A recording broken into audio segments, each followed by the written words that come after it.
Mais pour moi, les trois mecs qui ont vraiment marqué leur époque, c'est...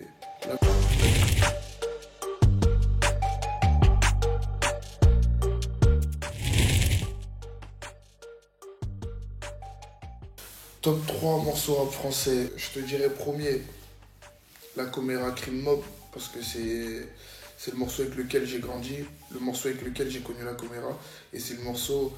Non, je suis un fou. Je te dirais La Coméra Golo, le premier, parce que c'est le morceau qui... Pour moi, c'est le meilleur morceau de Grigny, tout simplement. Et c'est le morceau qui nous... En fait, quand tu invites à Grigny, quand tu écoutes ce morceau, c'est le morceau qui te frappe là, tu vois. Et pour moi, ça fait partie des meilleurs morceaux du rap français, juste dans la sincérité. Dans le premier couplet de Tony, surtout. Et moi qui a suivi, mais Tony qui a lâché un vrai couplet. Deuxième, je te dirais Rof Regretté, parce que c'est le morceau le plus... c'est l'un des meilleurs morceaux de rap français aussi, parce que c'est le morceau... Le mec, il n'a pas arrêté de rapper pendant 8 minutes. Et il a dit un tas de choses, laisse tomber, il a dit des trucs trop sincères, des trucs, tu sentais que ça sortait de son cœur là tout de suite. Et troisième morceau, La Fune quand je partirai. Parce que c'est pareil, c'est un morceau trop sincère aussi. C'est un morceau où vraiment, tu vois, quand t'es pas bien et tout, t'écoutes des morceaux comme ça, et tu vas aimer tes proches, tu vois ce que je veux dire? C'est vraiment, quand je partirai, t'écoutes ça et vraiment, tu vas aimer tes proches juste en écoutant ce son. 3 featuring de rêve. Déjà, moi, j'aime pas ce terme de featuring de rêve parce que pour moi, quand t'as un objectif de featuring, faut aller le chercher. Déjà, pour moi. Et je te dirais US. Je vais mettre 3 US, 3 français. Je te dirais US Futur parce que pour moi c'est le mec de la trap, tu vois. C'est lui qui a tous les flows trap pour moi. Il a trop de flows trap. Après, je te dirais Lil Baby parce que c'est le jeune qui nie tout. Et dans le parcours de vie, j'aime bien, tu vois, ce qu'il raconte et tout. Il m'a même fait regarder les traductions. J'aime bien ce qu'il raconte, Lil Baby. Pas tous les sons, mais il y a des sons, j'aime bien ce qu'il raconte. Et les troisièmes, je te dirais Migos.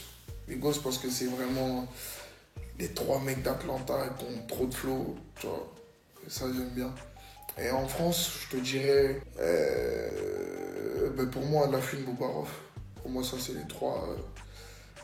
Ou je te dirais peut-être Jams aussi. Jams comme c'est impossible. Et Salif aussi, j'aimerais bien. Salif, j'aimerais bien. Mais pour moi, les trois mecs qui ont vraiment marqué leur époque, c'est La Fune, Boubaroff. Après, il y a Muggy, Maître Gims, pour moi, c'est le mec qui a violé le rap pour moi. Parce qu'il a ramassé trop de thunes, quoi. Pour moi, c'est lui. Lui aussi, j'aimerais bien faire un featuring avec lui. Et ouais, voilà. Mon top 3 des rappeurs français. Ouais. Rof, t'es obligé de le mettre en premier parce que Rof, il a fait des albums de fou. T'es obligé de le mettre en premier, Rof. Rof, après, ouais. La Fune, non, la Fune. Je te dirais La Fune en deuxième. La Fune, il a fait des sons qui m'ont trop touché, c'est La Fune après. Et après, Salif ou... Après, il y a Niro, il est chaud de ouf. Ouais, Salif. Après, pour moi, c'est entre Salif, Niro, Booba. Et Ademo aussi. Ademo, il est trop fort, Ademo. Ademo de PNL. 3 indispensables. Déjà, il y a mon téléphone. Ça, c'est indispensable. C'est mort, c'est indispensable, gros. Le parfum. Faut sentir bon. Mais oui.